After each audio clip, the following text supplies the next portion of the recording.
to the John F. Kennedy Center for the Performing Arts Millennium stage. Tonight's culinary presentation by Chef Mads Reslund of Denmark, Chef Ulrika Bengtsson of Sweden, and Chef Morten Solberg of Norway is part of the Kennedy Center's Nordic Cool 2013 festival. Nordic Cool 2013, curated by Alicia Adams, Vice President, International Programming, will be taking place throughout the Kennedy Center, February 19th through March 17th, and will be hosting performances at the Millennium stage each night as part of the festival. The festival is presented in cooperation with the Nordic Council of Ministers and Denmark, Finland, Iceland, Norway, and Sweden. Additional support is provided by the HRH Foundation, the Honorable Bonnie McElveen Hunter, Mrs. Marilyn Carlson Nelson and Dr. Glenn Nelson, the Barbara Osher Prosusha Foundation, David M. Rubenstein, and the State Plaza Hotel. And now, without further ado, please join me in welcoming to the stage co-founder of Denmark's famed restaurant Noma and one of the creators of New Nordic Cuisine, Chef Mads Reslund. Hope you can hear me. Hi, welcome. Thank you for having me here in this amazing center. I have never been here before, so I'm very impressed. And I'm very impressed to see so many people. It's like 200 or 300 people on the same roof. Impressive. My heart is beating very fast right now. So I'm original from Denmark. I've lived there for all my life, actually, until recently. Like a year ago, I moved here to the States, New York. Fall in love with the city and fall in love with a beautiful lady. That's always like the story is. And that's why I'm here, actually. 20 years ago when I started cooking, 16 years old, and everything was new for me, I really fall in love with just of creating. I think it was amazing to create a dish I could go into the people's heart and tell a story with the food. Then I met an amazing guy called René Rezepi from Norway, and we've been friends since, we've been friends for 15 years now.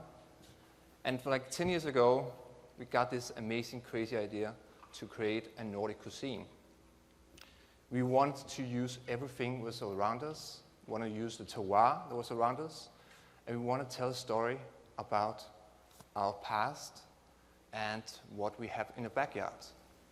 And now, today, you can see I'm standing on a stage 10 years after, and I'm talking about Nordic cuisine.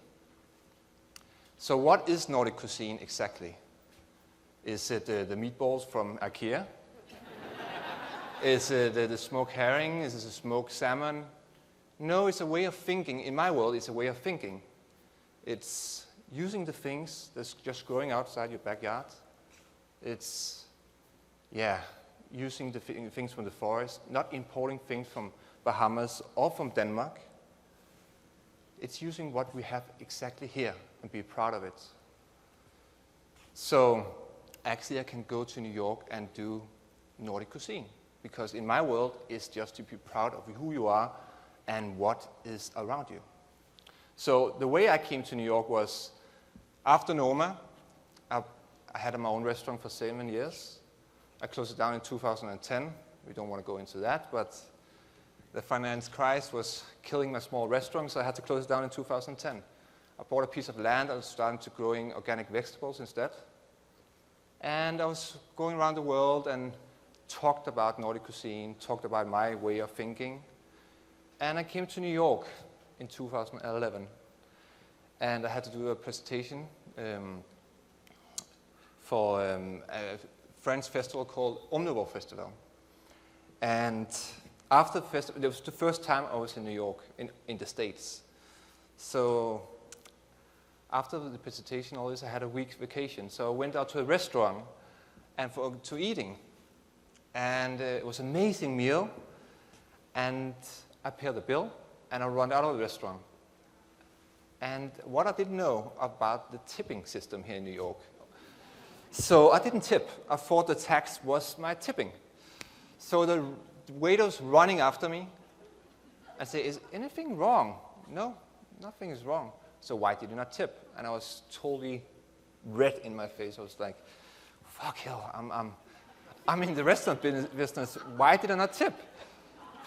So I paid him like 40% in tips and all this. And he asked me, where did I come from? Because of my accent. At that time, I was speaking worse English than what I'm doing now. But I was from Denmark. Oh, his wife was from Sweden. And we started talking. And then he asked me if I knew about this restaurant called Noma. And I said, yes, I know it. And the person I was with said, oh, he was actually one of the co-founders of Noma, and he got totally electric. He was like, wow. Oh, the owners of this restaurant is opening up a new restaurant. Are you interested to move to New York? No, I'm not. I had to open up a restaurant in half a year, and I had a TV show in Denmark, And they convinced me to actually do a consulting for 3 months. And now it's like 16 months after. And now I'm standing here, I have to do 4 courses, and I have 10 minutes left. So I will start to do some dishes for you now. 20 minutes is not a long time. So the first dish I want to do is also the volume you do in New York is also crazy. I had a restaurant called MR, my initials, Mads Reflund. We served for 28 guests, and now I'm doing 250 a day. So it's a little bit different. So this dish I have here is a winter salad of spinach and duck hearts and duck tongues. This is one of the dishes I have created for this kitchen in Acme, where I am in New York. And I will do something from the present, and the next dish will be something from the past. So we're starting with grilling the hearts. A little bit of oil here. Turn this up. It's a very professional kitchen, you can see that. If it will get hot. Okay, we start to build the salad up instead.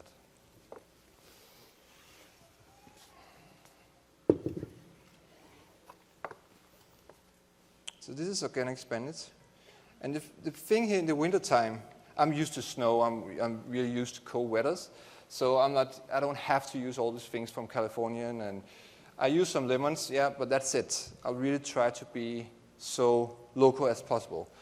So what's great about the spinach in the wintertime is because all vegetables, all root vegetables, all also kale and spinach, cabbage needs like -degrees, because then you bring all the sweetness, all the sugar intake will come and be stronger in the spinach and the cabbage. So we build up a salad here of spinach, different kind of spinach. And it's just random, just put them here like this. I don't have a system like this, I'm just doing like this. And I hope I can grill this now. I can hear sound. And the duck tongues, I don't know if you can see this. Okay, have a close-up. Duck tongues. Yeah, I have around 20 ducks here. You just confit them, like pickle them in duck fat.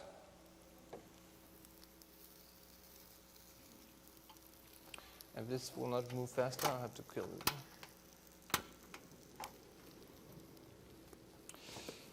Then I have here, I've cooked duck eggs, the egg yolk, for half an hour on 65 degrees, so it gets a little bit thick, and I mix it up with whey, yogurt whey, so get this cream.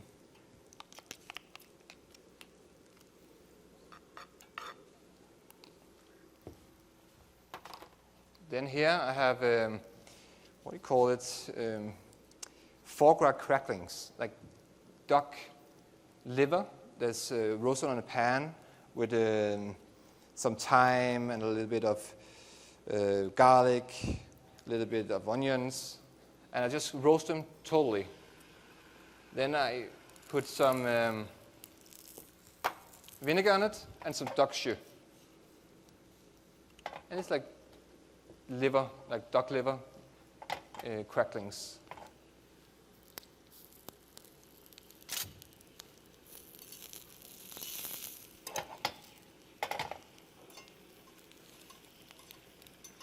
here.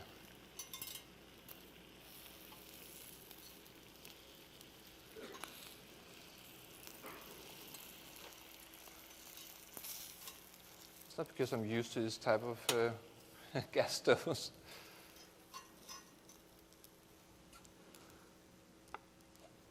They are already cooked, these duck tongues. I just have to warm them up.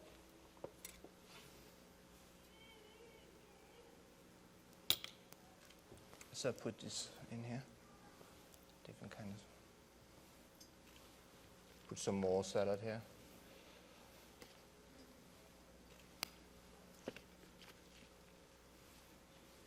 A bit more. More. You know, spinach is make you strong, big muscles. So let's just give some more spinach. I have one more packet over here.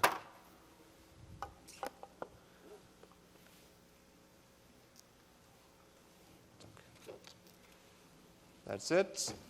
And then we take the hearts. They're cured for 24 hours.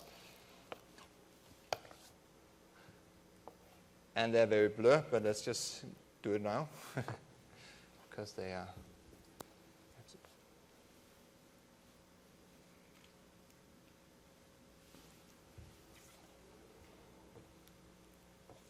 Okay. Then we have some wild cress with the roots on. Also that in here.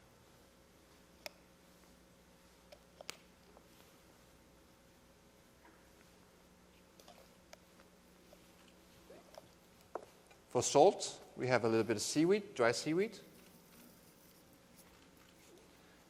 And in the end here, cured duck eggs.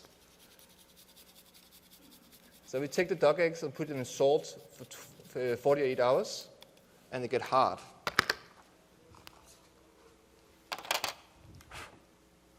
And in the end here, elderberries. So these are salted for 3 days, and then in vinegar for half a year. So I started early last year. In here.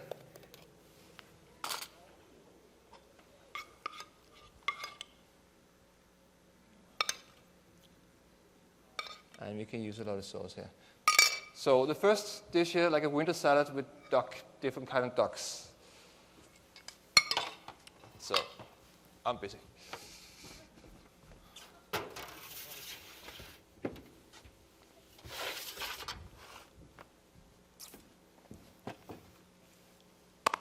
If you go down to it, can you?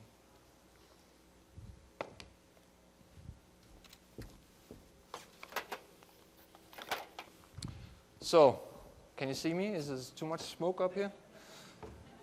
And now it has to be very hot. So, now we go back in time. I actually won a prize for this back in 2008 for one of the best starter, the first courses of the year in Denmark. The Danish critics was very sweet to vote this as one of the best dishes. So, what is this? I call it burnt field. So what is it? It is actually it's a vegetable dish, and you know in the end of the summer when the farmer is burning the fields off, so new grains can come up through the soil. We had a summer house in a small island called Samsø in Denmark, and one day I was driving in my car. And one of these farmers had lighted up this field. So it was like fire, and there was smoke, and it was so beautiful. The sunset was coming, and all this. And I stopped the car, went out of my car, I was standing outside and looked at this field. It was so beautiful. I was just thinking, what is under all these flames? What is under the soil? And I thought about, okay, smoked vegetables. So I have taken all these different kind of vegetables. All of them is root vegetables. Everything is growing under the ground, under the soil. And I smoked them for 24 hours, cold smoke. And I really wanted to build a fireplace up here, like a wood fire, and show you my idea of it, but they didn't let me do it because I was afraid I was burning the whole thing down.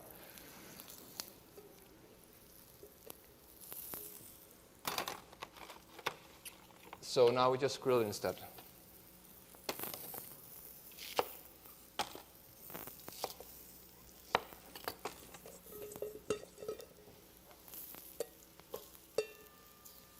Like that.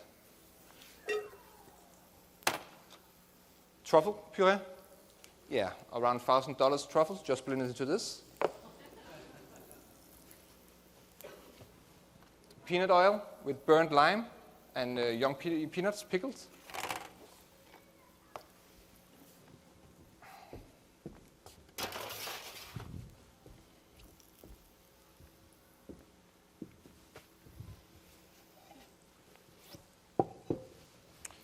Let's start here.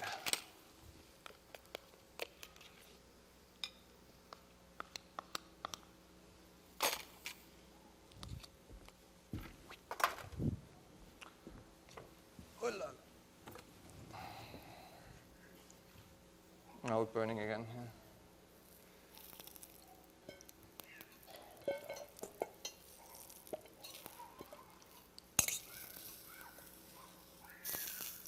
They already cooked this, they are smoked for 24 hours. Lightly cook them first, and then smoke them.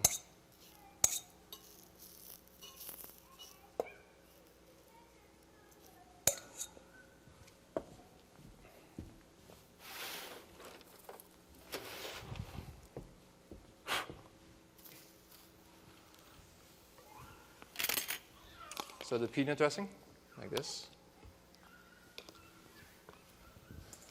And then actually we just build up a salad here.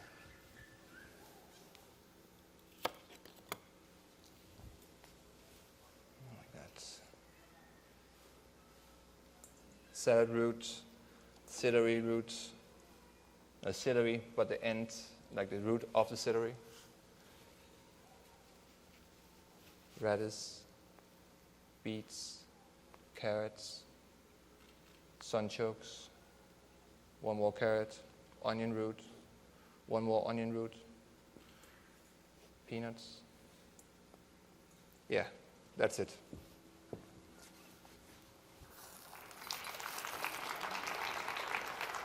I'm not done. Here, falls, now you have to look like it's under the ground, so we have done like, I have done a false soil. So this is potatoes, dried potatoes. This is honey roasted peanuts, mushroom roots, and brown sugar.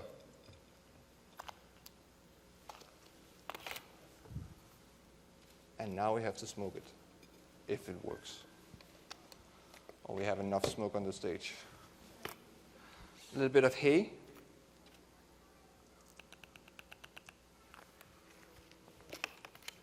I see this smoke gun works.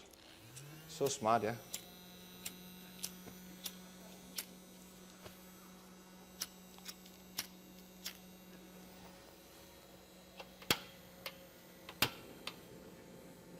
Now I have a lighter that's not working.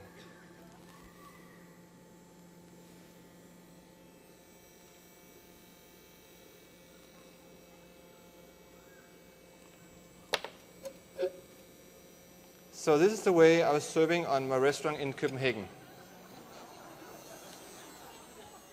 Like this.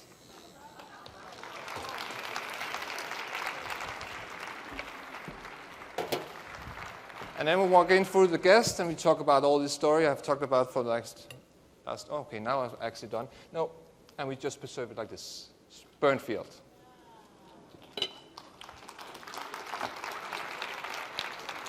I think I can steal like 2 minutes more, can I not? I'll do it very fast. Very, very fast.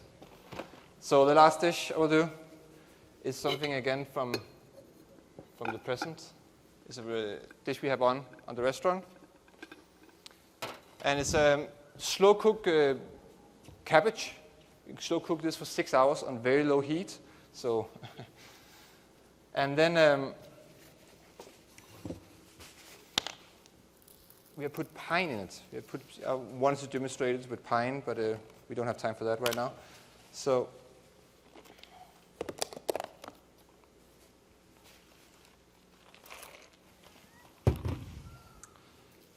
I'll show you in a minute here.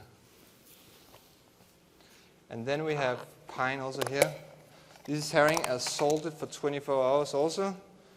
Then I take the herring like this, put this through the head, put pine in it, oil, and grill.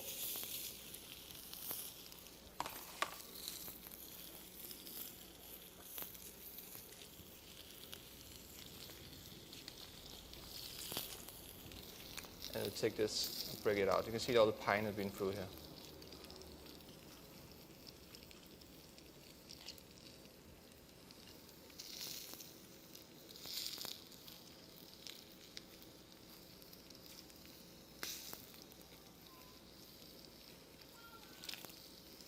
Just break it out in random pieces.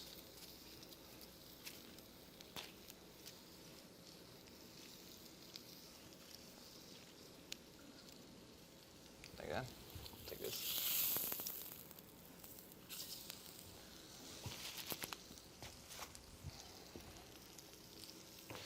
Then buttermilk with horseradish.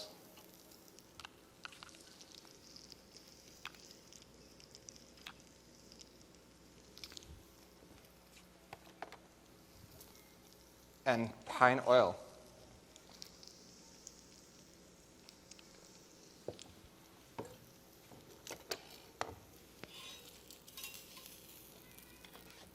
Take this out. The bones is already taken out, so you can just cut it like this.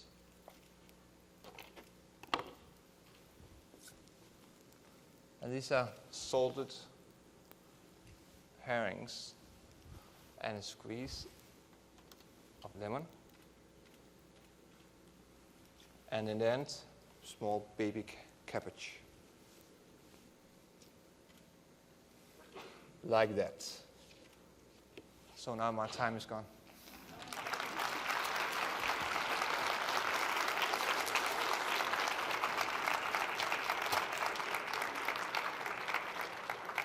Thank you.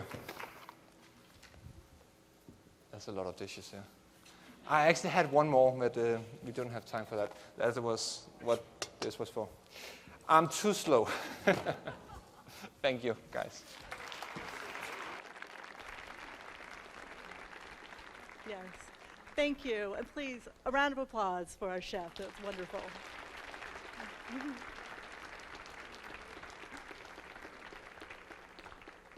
In addition to the fantastic free programming here on the Millennium stage each night, the Nordic Cool Festival has a wonderful array of theater, dance, and music throughout.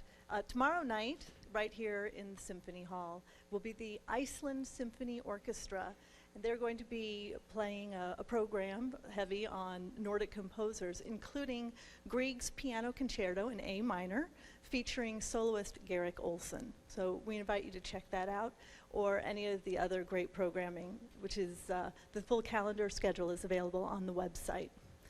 If you haven't already, after the presentation tonight, we invite you to go upstairs and around the grand foyer here to experience the free exhibits. If you go upstairs, you'll see a fantastic design exhibit featuring some of the creativity of all the Nordic countries. We also have a Lego play space, very family friendly, where your kids or yourself can practice your hand at your own creation. And we have an interactive iPad exhibit that features games created by Nordic designers. There's also an interactive Icelandic waterfall exhibit, which allows you to experience both the sights and the sounds of the amazing waterfalls of Iceland, which are unfortunately somewhat endangered. So there's a lot to see upstairs. We certainly encourage you to go check that out before you leave here tonight. Now, our next guest is a chef who has worked at New York's Aquavit and then later ran her own namesake restaurant, Ulrika's, for 7 years. She's currently serving as the head of food and beverage at Smorgas Chef in New York. So please welcome Chef Ulrika Bengtsson. Thank you. How are you all doing? Good? Wow, that was a show that Matt's put on, right? I can just agree with him saying that the Nordic cuisine and the Scandinavian cuisine comes from using ingredients that were local. And where I grew up in an area in Sweden called Småland. And it has mostly lakes, not by the ocean at all. So we grew up with potatoes and pork and root vegetables and lingonberries. Whatever the forest had, that's what we used. And everybody, not only us, but everybody in the area had their own garden where they grew everything. And we utilized it all year around. What I'm going to prepare today is potato dumplings. We call them kroppkakor. The first version is a very traditional one. Actually, the recipe comes 250 years back. So I think that is tradition. And the other one goes a little bit more modern, using salmon. And some herring, of course, and dill and spices. So we call them kroppkakor, and what you need when you make them is cold ingredients. So I have already pre-cooked the potatoes. It's very important that you have a potato with high in starch. So it's the winter potato that we call it, and it's the Idaho or russet potatoes here. And you use one of these risers to make the potato a little bit more workable for this. And I grew up with a father that said potato is the life or what makes us live. So he ate like 12, 13 potatoes for lunch to half a pork chop. It also says a little bit of the area where we are from. But I read somewhere that 1995, they brought potato plant to out of space. And because it grows very easy everywhere, as it can grow well in the Nordic countries. So maybe in a few years we have to worry cloudy and not chance of meatballs, but cloudy and chance of potato. Well, I think this is it. So, a good potato, and it needs to be dry. And I think this is good. And it's like a filled gnocchi, so our version of the gnocchi. And I'm going to use a little bit of egg yolk in this. And I think you all have followed what's developing in Europe right now, not knowing where the products are from. So I think we should start using products that we really know what it's coming from. If you can't grow it yourself, make sure you know the farmer. Here we go. And I use a little bit of potato starch in this one to soften it up, but also a little bit of regular flour.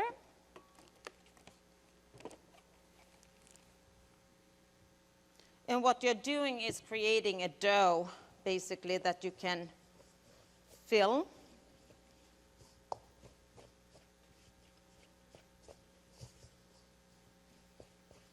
This is good.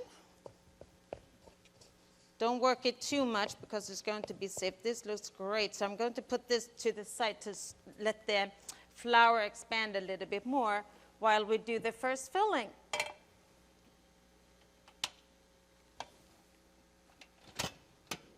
There you go. The first filling we are going to use is pork. And we have a fresh cured pork here. And I also have the smoked bacon part. So using a little bit of both, because I like that. And the fresh pork is salty, so in the filling you don't need a lot of flavoring. But we are going to flavor it the traditional way, which is with allspice, which is a dry herb that they found, I think it generates from Jamaica. And it tastes a lot like cinnamon, cloves, nutmeg, all combined.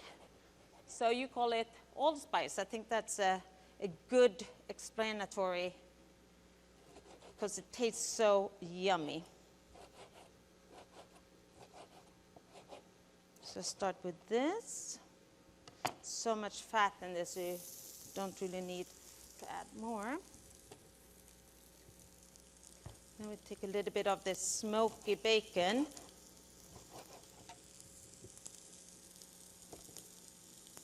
For the flavor.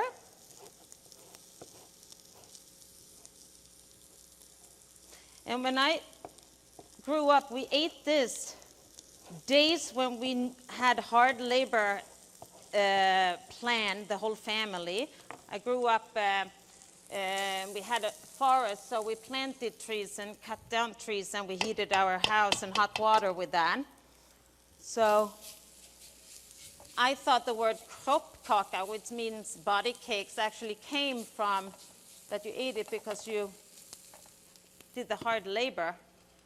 But it turns out that the word actually is from Germany, and it means like a round ball.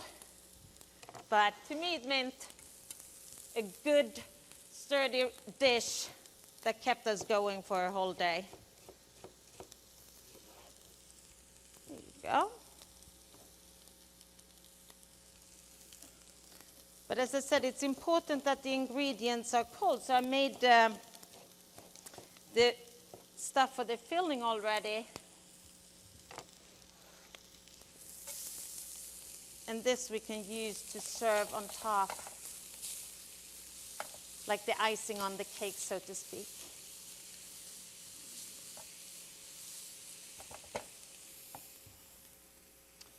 So I'm going to put these on. Did anybody have kroppkake? No, they make them different. On Öland, which is an island outside on the east coast of Sweden, they make them with raw potatoes. And in our area, Småland, we make them, as I said, with boiled potatoes. And way up north, they use very little potatoes, and they use cornmeal. Oh no, not corn, barley. This is good. Here we go. So take a little bit of flour in your hand, take a little bit of filling or potato dough. So you make a little hole like this. And here is the filling with the pork.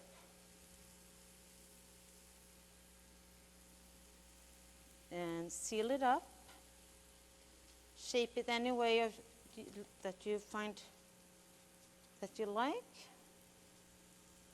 And then we cook them in lightly salty water. And it takes, they should cook for about 4 or 5 minutes.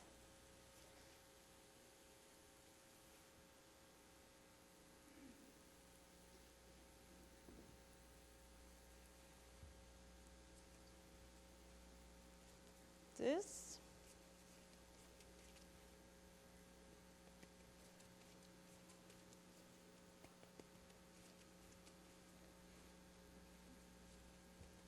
There you go. Let's do one more.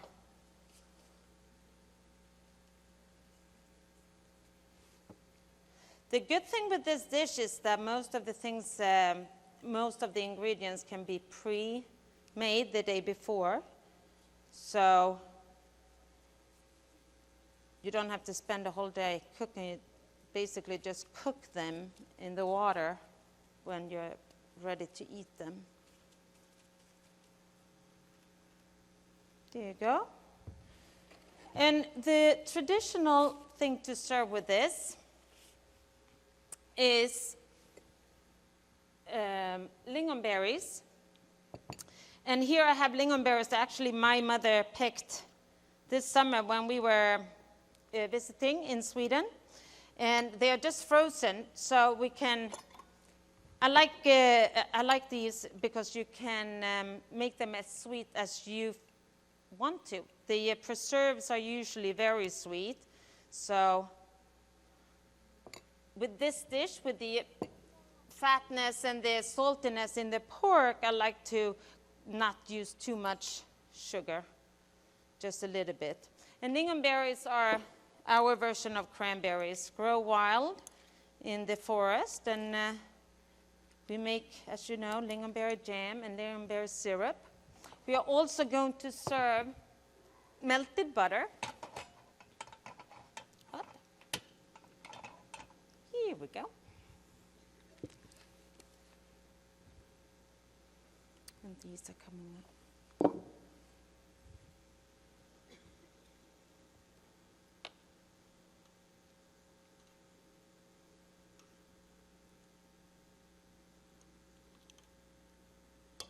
Looking nice. Put it here.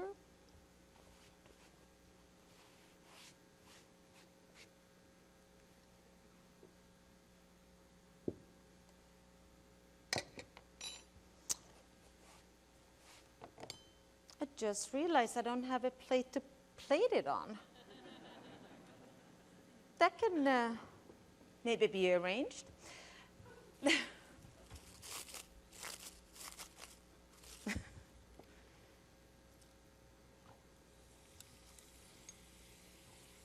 And again, I think using good quality ingredients is the key to any good food. If you do, you don't have to use too many weird flavors or anything. Anything is just coming out nicely with the ingredients itself. Oh, thank you, Mats. Thank you. It's good with friends. And cooking with friends, nothing beats it, right? So, let's see if we can.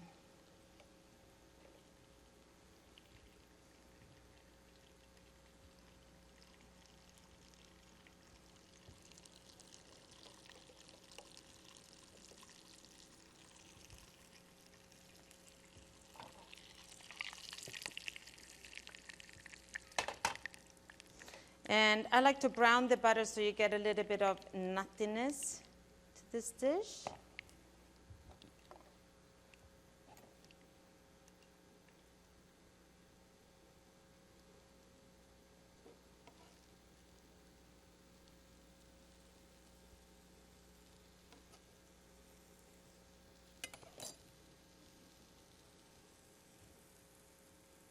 here.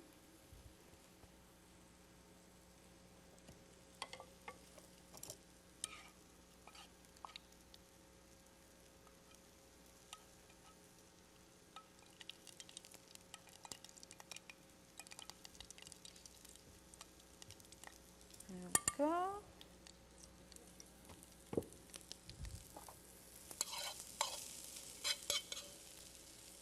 little bit extra of the bacon.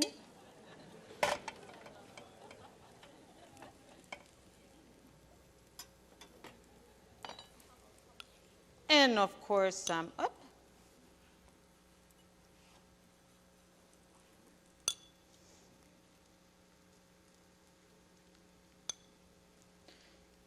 yummy lingonberries. So this is the dish from the 1700s.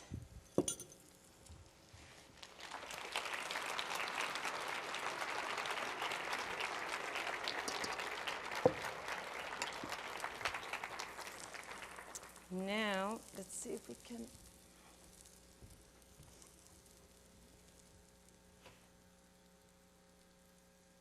Oh, here it is. Here we go.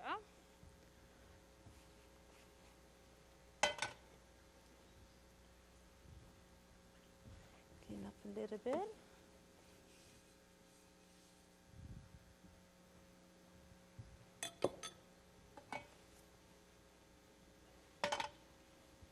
So the next one we are going to fill with a different type of filling. And it is made with cabbage and kale and onions.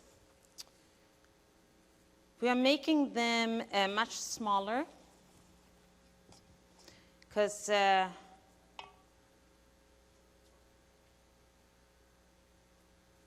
we are going to bread them and pan sear them instead. So I'm just going to make a few small ones here.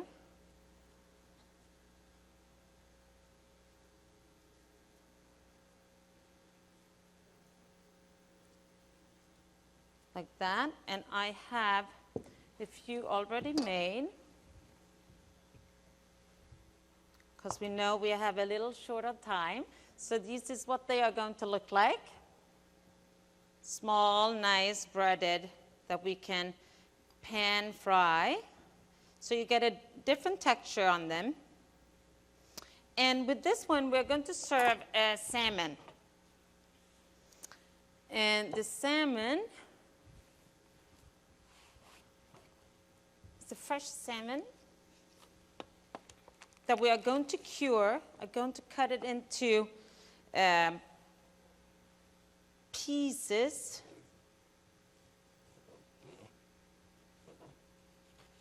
That I'm then going to cure, and it's a quick cure, not like gravlax, that is you cure for a few days, but this is for at least a couple of hours. And curing means that you use salt and sugar and let it sit for a little while. And I've also used dill, so I have a few pre-made here. But what you do is take a little bit of salt and sugar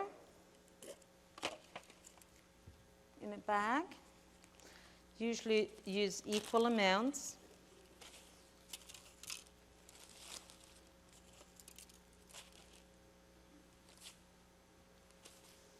And toss the salmon there.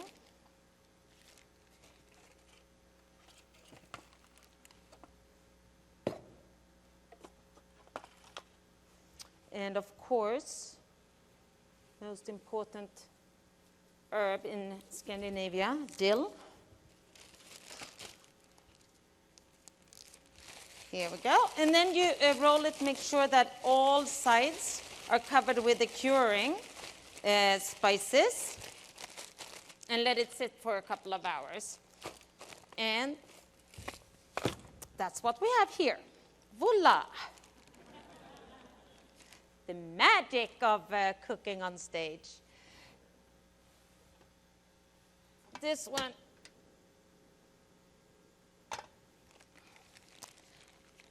I like to cook salmon very, like sear it almost like tuna, so it's rare inside. And this is, because it's a fat fish, and it becomes very moisture when you have that. As it's been cured, we don't really need any flavoring to it, because it's already been marinated in all the flavors that is necessary. I can turn this off now. There you go. It's on, and we use butter.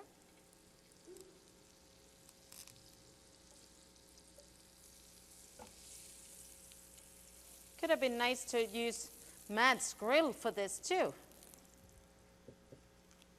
But we pan sear it here. Two pieces is plenty.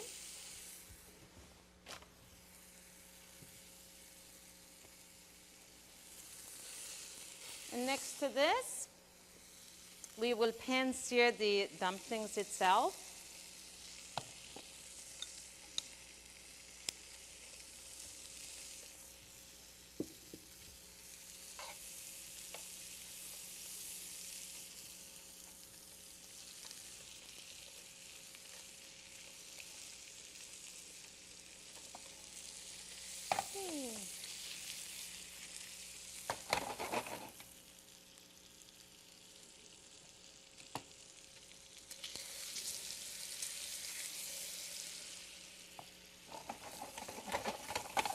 almost look like little meatballs, but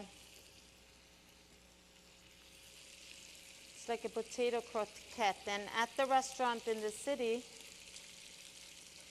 we serve a version with gravlax that is really tasty.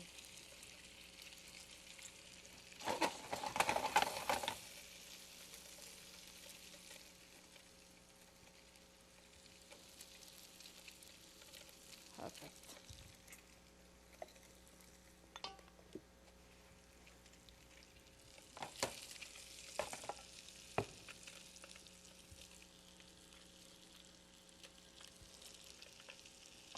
I'm going to take this down and finish it off here so I can start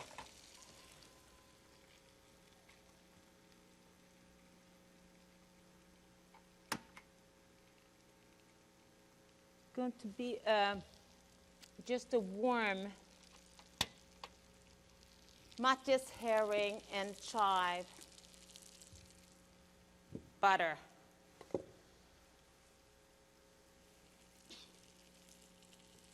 You have chives.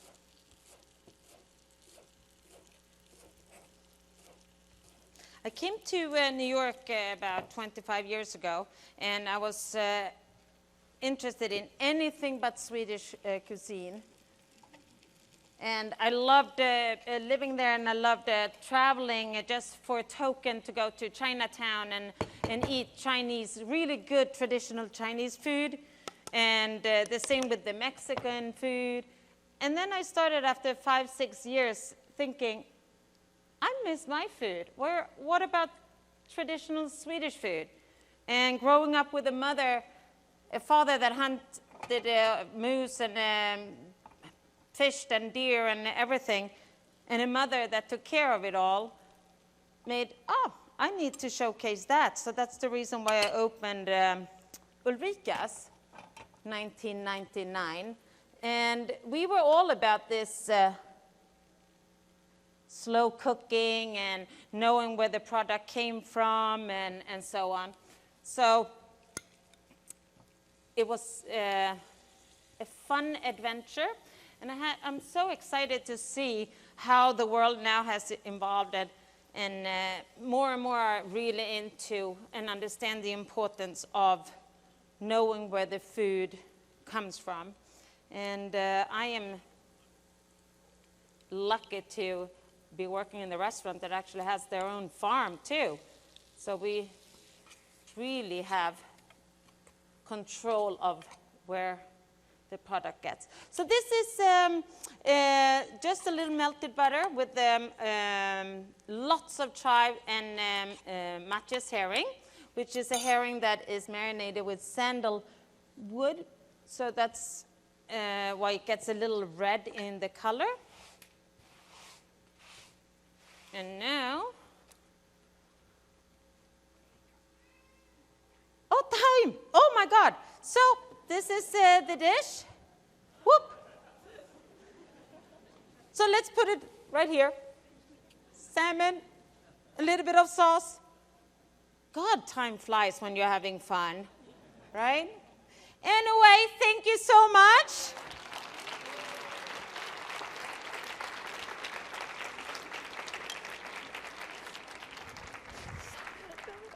Thank you.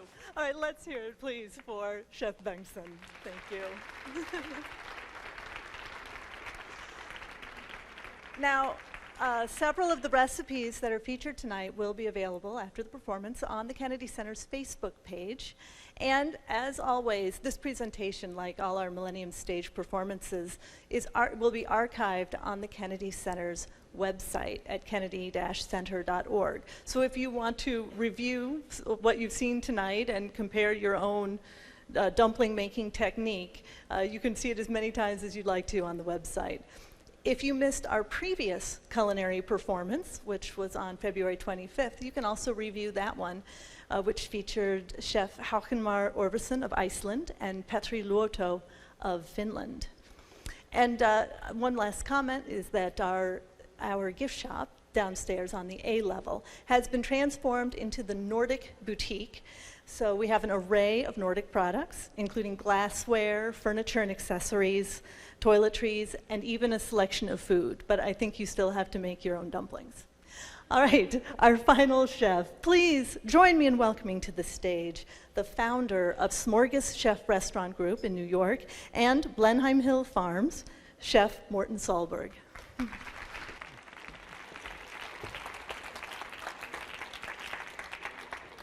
Well, thank you all for coming, and thank you to Mats and Ulrika for being here. I know we're running a little over, but I will crank this out quickly.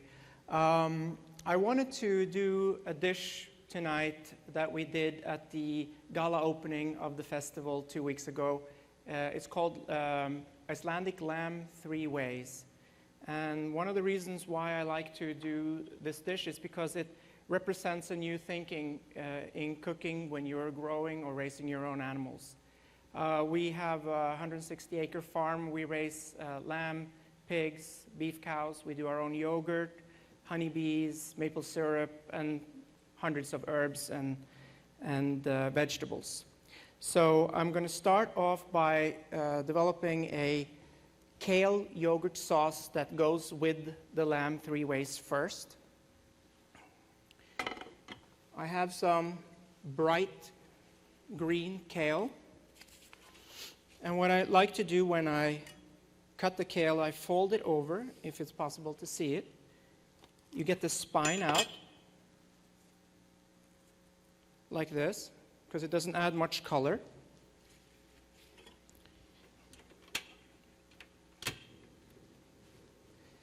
And then I'm going to add a little shallots and garlic in the pan with a little bit of butter. This is butter from our farm. We have a single dairy cow. Her name is Annabelle. She does enough butter for us and yogurt, but no milk.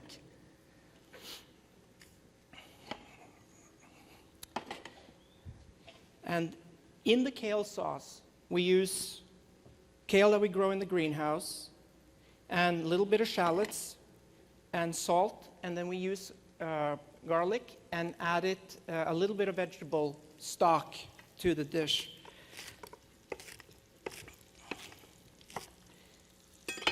You only need to cut it very roughly.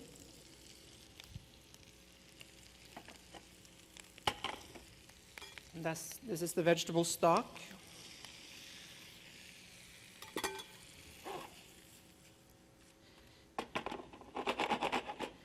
And kale is a beautiful vegetable in the winter because it grows well, it adds a lot of extra flavors, and we can turn down the heat on the greenhouse quite substantially because it grows in cold temperature.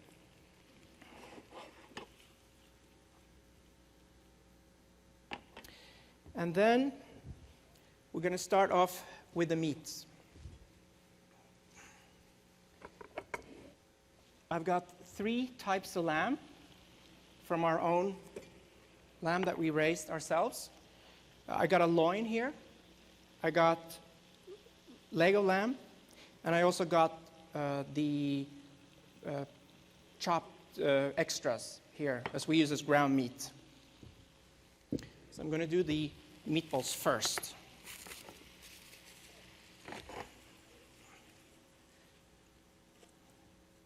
So you can see the color, nice and bright and green. And I have prepared this already in here, so it cools. It has to cool before. It has to cool well before you mix it with the yogurt, otherwise it separates. Here I have the breadcrumbs, nutmeg, parsley, garlic, and also some thyme. And then along with my meat, and eggs. And they're a little irregular because they come from my chickens. I like to knock the eggs open on a flat surface because I get less shells in it that way.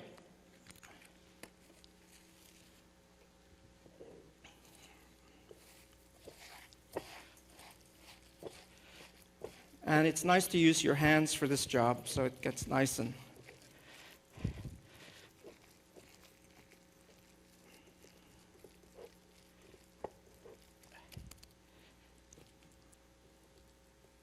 So you let the breadcrumbs settle in a little bit. I'll leave that here.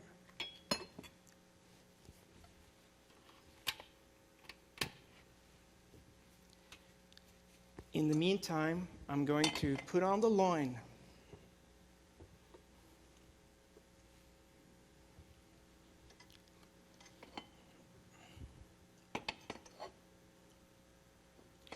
There we go. And the loin here, I use tenderloin, and I use string to put two pieces together, but you can also use a regular loin, and you don't have to use the string. All we want is little medallions of this that you put on the plate later on. I'm going to start doing the loin, make a few meatballs.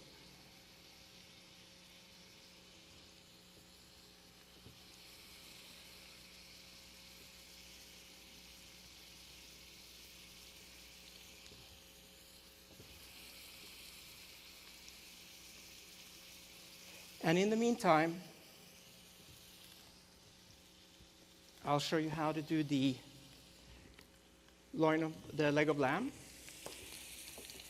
Normally, I would saute this to seal in the juices, and then put it in a casserole or a pan. Add a mirepoix of vegetables.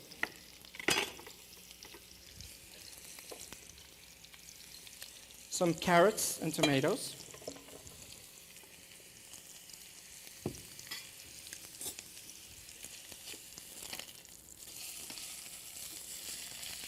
That looks nice. A little bit of salt and pepper.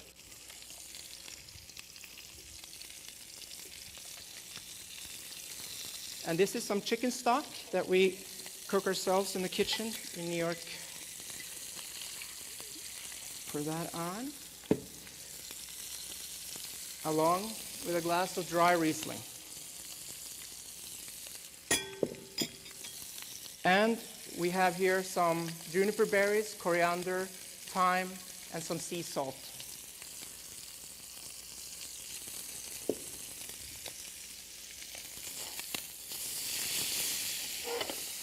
And that is the loin.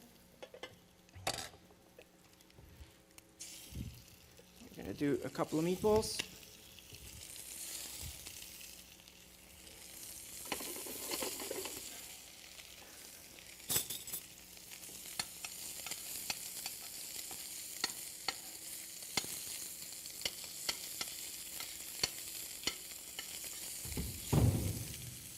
That's the cameraman, folks.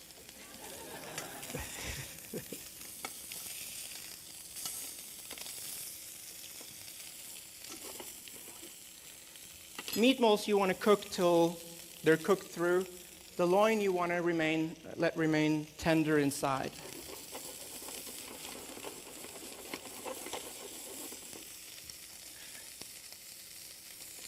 All right.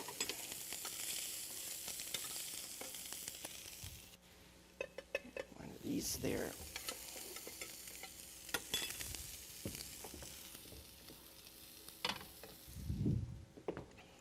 All right. This is now ready to go in the oven for a couple hours. So I have cheated. I've recreated it already. And the last half an hour, you want to put a handful of small beets in there that you want to keep intact a little more.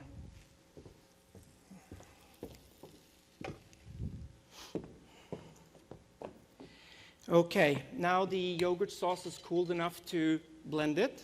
Let's see.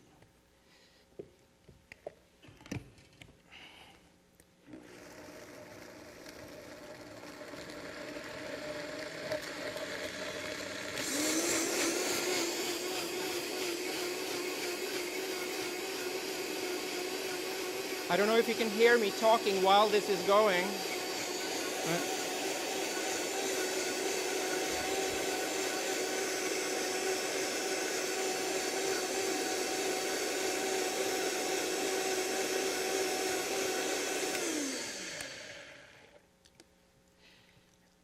This is a very powerful commercial blender. You can blend your cell phone in this if you would like. Okay, so I have the yogurt also from Annabelle. And I mix in the green kale. So you have the camera there.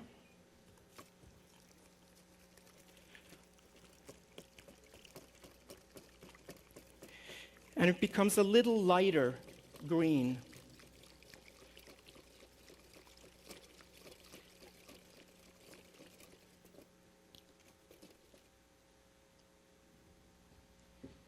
There we go. And this is ready now for plating.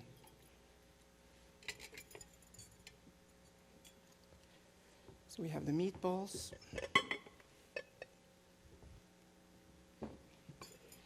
And this here is the steak that I just did a little while ago. So it's cooked. We cooked this for roughly 3 hours. And it falls off the bone and becomes very, very tender.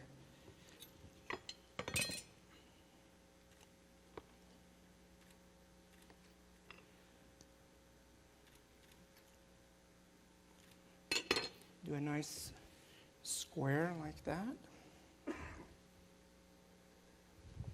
And that is the meatball. And then this is the loin, which is going to be very rare because this is a very weak stove top.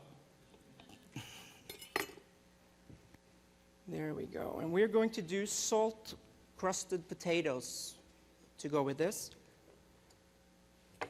What you do is you take a little bit of regular kosher salt, add that to about an ounce of water.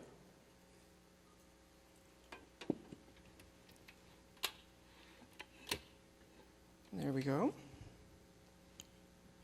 Stir it around a little bit. And what it does is that it will create a little bit of a coating on the potatoes, and they become much more flavorful with each bite rather than tossing a lot of salt on it or in the sauce. If it's a coating around the potatoes, they become both creamy, sweet, and salty.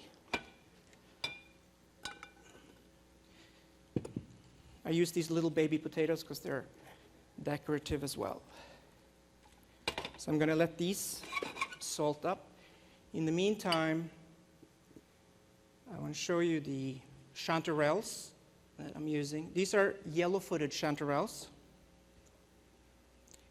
These grow in the forests of our farm as well, but these are not from there because it's out of the season. But they're something I picked since I grew up as a child in Norway. My dad even have GPS coordinates of where they're recurring each year, so nobody else finds them but us. So it's very sneaky that way. I have pre-cooked these earlier just so that I can plate them.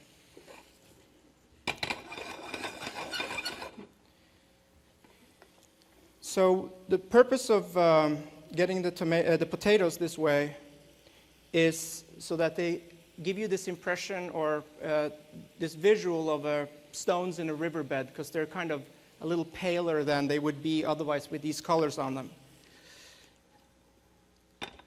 And you have to be patient because you need all the water to evaporate for the salt to cover the potatoes. It takes a couple of extra seconds.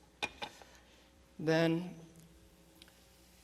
these are beets that we normally grow in the season. And for decoration, you can look inside the stem and you'll find that there are these beautiful little leaves that almost looks like microgreens. So instead of buying that extra, it comes with that. And here I have these little microgreens and some of the beets and also some lingonberry flowers. We grow lingonberries on our farm, not for the berries, but for the flowers. So now the potatoes are nice and salty.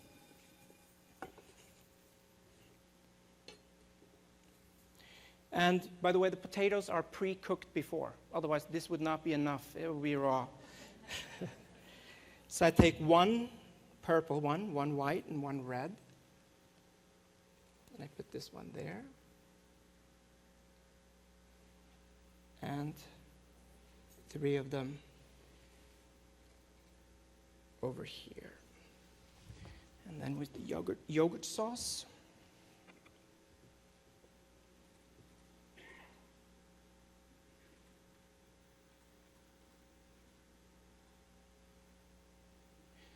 There we go. And I also have some black currants.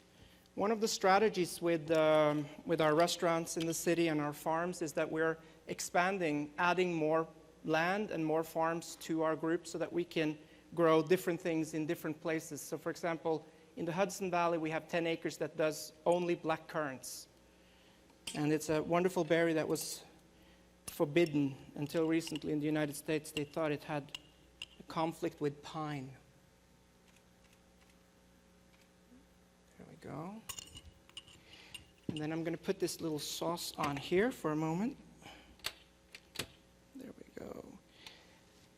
The sauce or the juice that comes from the lamb when you're bracing the lamb, you can turn into a gravy that you can toss on top of this. And when you get all of these recipes later on, I recommend that you're only doing the meatball part of this dish rather than all 3 of them, because it takes a few days. So the meatballs only, it's an easy dish you can make for your friends at home. And here are the roasted beets.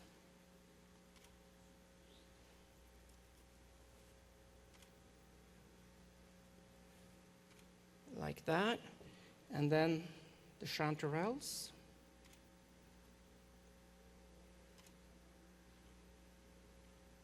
There we go.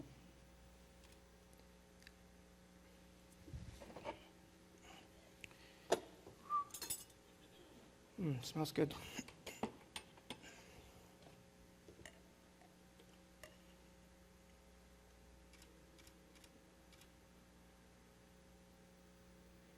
And that is the juice.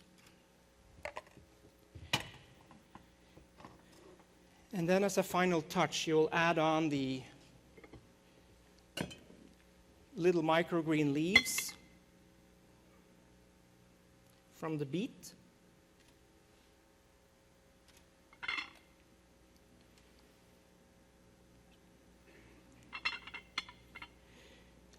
There we go. And the little lingonberry flowers.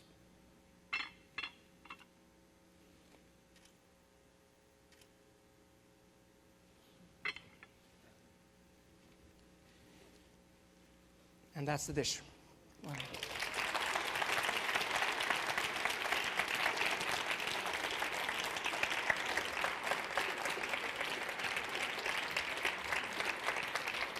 Thank you. Well, thank you so much, Chef Solberg, and to all our chefs tonight. Just a reminder, some of the recipes will be featured on the Kennedy Center's Facebook page starting tomorrow, and we thank you all for coming. Good night.